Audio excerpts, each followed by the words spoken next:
ಬದುಕಬೇಕಿದ್ದ ಪುಟ್ಟ ಮಗುವಿಗೆ ಜನ್ಮ ಕೊಡಬೇಕಿದ್ದ 7 ತಿಂಗಳ ಗರ್ಭಿಣಿಯನ್ನ ಕೊಂದಿರೋ ಮಾನಗೇಡಿಗಳಿಗೆ ನೆಮ್ಮದಿಯೇ ಇಲ್ಲದಂತಾಗಿದೆ. ಮರ್ಯಾದೆ ಹೆಸರಲ್ಲಿ ಅಟ್ಟಹಾಸ ಮೆರೆದಿರೋ ಹಂತಕರನ್ನ ಪೊಲೀಸರು ಅಟ್ಟಾಡಿಸ್ತಿದ್ದಾರೆ. ನೀಚರನ್ನ ನಿದ್ದೆ ಮಾಡೋಕ್ಕೂ ಬಿಡದೆ ಬೇಟೆಯಾಡ್ತಿದ್ದಾರೆ. ಇಷ್ಟಕ್ಕೂ ಮರ್ಯಾದಾ ಹಂತಕರು ಎಲ್ಲಿಗೆ ಓಡ್ ಹೋಗಿದ್ರು? ಹೇಗಿತ್ತು ಪೊಲೀಸರ ರಣಬೇಟೆ? ಆ ಕುರಿತ ಡೀಟೇಲ್ಸ್ ಇಲ್ಲಿದೆ ನೋಡಿ.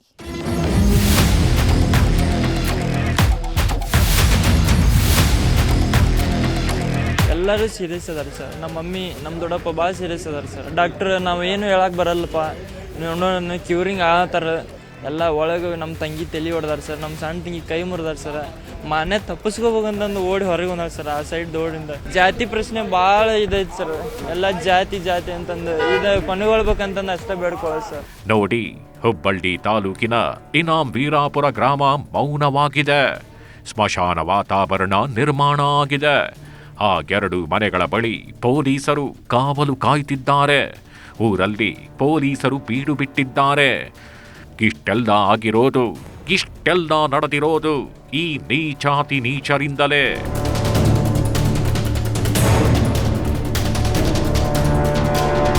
ನಾವು ಮೇಲ್ಜಾತಿ ಜನ, ನಾವು ದೊಡ್ಡವರು, ನಾವು ನ್ಯಾಯ ಹೇಳೋರು ಅನ್ನೋ ಜಾತಿ ಪಿಶಾಚಿಗಳಿವರು.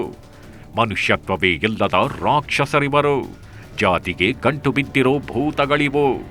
ಇಂತಹ ಮರ್ಯಾದಾ ಹಂತಕರನ್ನ ಪೊಲೀಸರು ಸುಮ್ಮನೆ ಬಿಟ್ಟಿಲ್ಲ. 7 ತಿಂಗಳ ಗರ್ಭಿಣಿಯನ್ನ ಕೊಲೆ ಮಾಡಿ ಇಡೀ ಮನೆಯನ್ನ ಸ್ಮಶಾನ ಮಾಡಬೇಕು ಅಂತ ಬಂದವರನ್ನ ಅಟ್ಟಾಡಿಸ್ತಿದ್ದಾರೆ. ಕೊಲೆ ಮಾಡಿ ತಪ್ಪಿಸಿಕೊಂಡು ಓಡಿ ಹೋದವರನ್ನ ಪೊಲೀಸರು ಚೇಸ್ ಮಾಡಿ ಹಿಡಿಯುತ್ತಿದ್ದಾರೆ. ಈಗಾಗಲೇ 6 ಮಂದಿ ಮಾನಗೇಡಿಗಳನ್ನ ಪೊಲೀಸರು ಬಂಧಿಸಿ ಚಳಿಯಲ್ಲೂ ಬೆವರುವಂತೆ ಮಾಡಿದ್ದಾರೆ. ಅದರಲ್ಲೂ ಗೆಲ್ದಿ ಕೊಡಲಿ ಹಿಡ್ಕೊಂಡು ಓಡಿ ಬರ್ತಿರೋ ಈ ನೀಚನನ್ನ ಪೊಲೀಸರು ಕೆಲ ಗಂಟೆಗಳಲ್ಲಿ ಲಾಕ್ ಮಾಡಿದ್ದಾರೆ.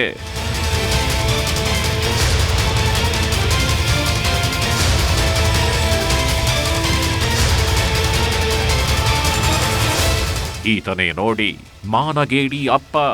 ತನ್ನ ಮಗಳು 7 ತಿಂಗಳ ಗರ್ಭಿಣಿ ಅಂತಲೂ ನೋಡದೆ ಕೊಂದು ಹಾಕಿರೋ ಕಿರಾತಕ. ಹೆಸರು ಪ್ರಕಾಶ್ ಗೌಡ ಪಾಟೀಲ್. ಇನಾಂ ವೀರಾಪುರ ಗ್ರಾಮದಲ್ಲಿ ದೊಡ್ಡ ಮನುಷ್ಯನಂತೆ ಪೋಸ್ ಕೊಡ್ತಿದ್ದ ಕಿರಾತಕನೀತ. ತಾನು ಮೇಲ್ಜಾತಿಯವನು ಅನ್ನೋ ಅಹಂನಲ್ಲಿಯೇ ಬೆಳೀತಿದ್ದವನು. ಊರಲ್ಲಿ ನ್ಯಾಯ ಹೇಳ್ತಿದ್ದವನು. ಆದ್ರೀಗ ತನ್ನ ಪುತ್ರಿ ಮಾನ್ಯ ಬದುಕನ್ನೇ ಸರ್ವನಾಶ ಮಾಡಿದ್ದಾನೆ. ತಾನೆತ್ತ ಮಗಳನ್ನೇ ಕೊಡಲಿಯಿಂದ ಕೊಚ್ಚಿ ಕೊಲೆ ಮಾಡಿದ್ದಾನೆ. ತನ್ನ ಮಗಳು ದಲಿತ ಯುವಕನನ್ನ ಪ್ರೀತಿ ಮಾಡಿದ್ಲು.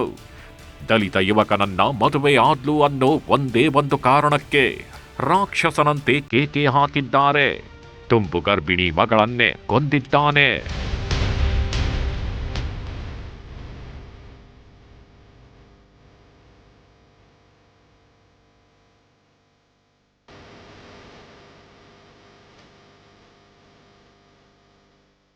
ಈ ನೀಚ ಪ್ರಕಾಶ್ ಗೌಡ ಪಾಟೀಲ್ಗೆ ಮತ್ತಷ್ಟು ಮಂದಿ ಸಪೋರ್ಟ್ ಮಾಡಿದ್ರು.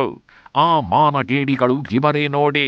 ಹೆಸರು ಈರಣ್ಣಗೌಡ, ಅರುಣ್ ಗೌಡ, ಬಸನಗೌಡ, ಗುರುಸಿದ್ದನಗೌಡ ಹಾಗೂ ಕೊಲೆಯಾಗಿ ಹೋಗಿರೋ ಮಾನ್ಯಾಳ ತಾತ ಫಕೀರಗೌಡ.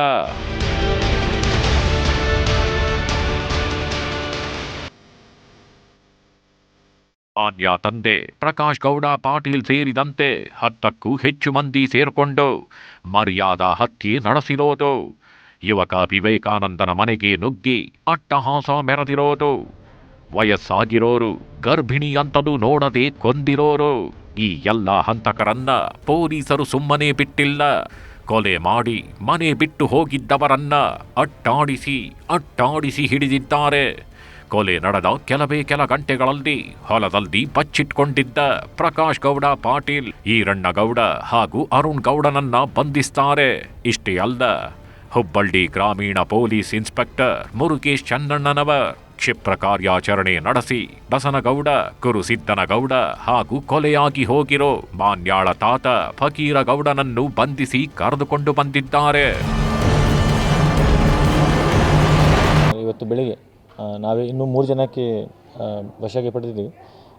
3 ಜನದ ಹೆಸರು ಗುರುಸಿದ್ ಗೌಡ ಅಂತ, ಇನ್ನೊಬ್ಬರೇ ಫಕೀರ್ ಗೌಡ ಇದ್ದಾರೆ, ಮತ್ತು ಇನ್ನೊಬ್ಬರೇ ಕುಮಾರ್ ಗೌಡ ಪಾಟೀಲ್ ಅಂತ ಇದ್ದಾರೆ. ಆ 3 ಜನ ಅವ್ರ ಸಂಬಂಧಿಕರು. ಗುರ್ಷಿದ್ ಗೌಡ ಅವ್ರ ಅಜ್ಜ ಆಗುತ್ತೆ ಹುಡುಗಿದು. ಆ 3 ಜನಗೆ ನಾವೇ ಇವತ್ತು ಬೆಳಿಗ್ಗೆ ಅರ್ಲಿ ಮಾರ್ನಿಂಗ್ ನಮ್ಮ ಟೀಮ್ ಕಡೆಯಿಂದ ಕೆಲಸ ಆಗಿದ್ರು, ಅವರಿಗೆ ವಶಕ್ಕೆ ಪಡೆದಿದ್ದೀವಿ. ಗರ್ಭಿಣಿ ಮಗಳನ್ನ ಕೊಂದ ಬಳಿಕ ಈ ಪಾಪಿ ಪ್ರಕಾಶ್ ಗೌಡ ಪಾಟೀಲ್ ತಪ್ಪಿಸಿಕೊಂಡು ಹೋಗಿದ್ದ. ಹೊಲದಲ್ಲಿ ಅವಿತು ಕೂತಿದ್ದ. ಈರಣ್ಣಗೌಡ ಹಾಗೂ ಅರುಣ್ ಗೌಡ ಪ್ರಕಾಶ್ ಗೌಡ ಪಾಟೀಲ್ ಜೊತೆಯಲ್ಲಿದ್ರು. ಹೀಗೆ ಹುಬ್ಬಳ್ಳಿ ತಾಲೂಕಿನ ಹಾಲ್ಯಾಳ ಗ್ರಾಮದ ಹೊರವಲಯದ ಹೊಲದಲ್ಲಿ ಮತ್ತೆ 3 ಅವಿತು ಕೂತಿದ್ರು. ಆದರೆ ಪೊಲೀಸರು ಕ್ಷಿಪ್ರ ಕಾರ್ಯಾಚರಣೆ ನಡೆಸಿ ಬಂಧಿಸಿದ್ದಾರೆ. ಇಲ್ಲಿಗೆ 6 ಮಂದಿ ಖಾಕಿ ಬಲೆಗೆ ಬಿದ್ದಿದ್ದಾರೆ. ಇನ್ನುಳಿದ ಆರೋಪಿಗಳ ಬೇಟೆಗೆ 4-5 ತಂಡ ಫೀಲ್ಡಿಗೆ ಇಳಿದಿದೆ.